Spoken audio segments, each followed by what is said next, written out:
Yoe bana, habari. Hii ni Mwanachuo TV na kwenye Campus Flavor tumefika hadi katika jimbo la Ubungo bana, moja ya majimbo ambayo katika uchaguzi huu hapa wa 2025 ambalo limepata mgombea kijana kabisa ni jimbo hili hapa la Ubungo. Lakini tunajua kwamba hili jimbo la Ubungo pale ndani kuna vyuo kadhaa vinapatikana pale. Tunakizungumzia Chuo Kikuu cha Dar es Salaam kinapatikana katika jimbo la Ubungo, lakini pia tuna chuo cha usafirishaji NIT kadha wa kadha. Sasa je, tuko na mgombea kijana kabisa katika jimbo hili ambapo vyuo hivi vinapatikana. Tunajua kwamba tuna maswali mengi ya kumuuliza, changamoto na ni jinsi gani ataenda kutatua kero hasa za wananchi ambacho I'm very certain about it, ama na uhakika katika hili jimbo. Jimbo linataka mabadiliko na linataka maendeleo yanayoonekana wameyakosa kwa miaka mitano. So hawa wachache watakaopiga kura, sababu nasema wachache kwa sababu I'm not very sure. Hayo ni maamuzi, naweza hata mimi nagombea na pengine nisipige kura. Hayo ni maamuzi individual binafsi.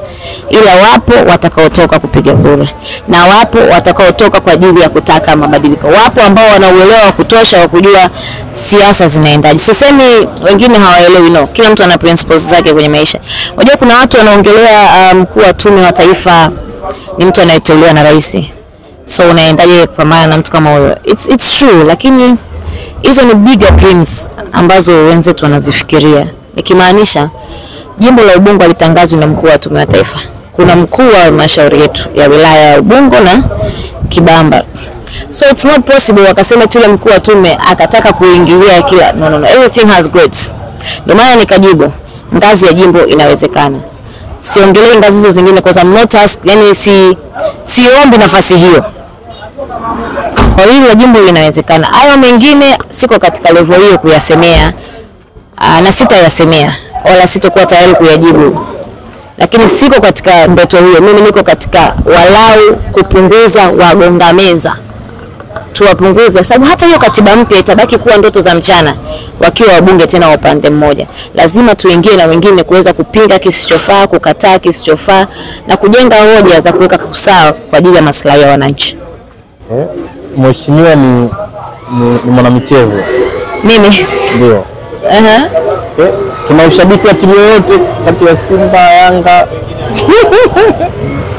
Yeah. Ila nisingependa kuongelea hilo kwa sasa hivi. Naomba usinigawanyie kura zangu. Bwana, asante sana kiongozi. Asante. Na wewe wa kushia na wana Ubungo. Mimi nachoweza kuwashauri wakazi wa Ubungo wenzangu, tujitokeze tukapige kura. Mimi Queen before sijachukua fomu nilifanya tathmini, nikafanya tafiti zangu za kutosha na ninaamini hili jimbo litakuwa la kwanza kwa Dar es Salaam kutangazwa kushinda na mpinzani.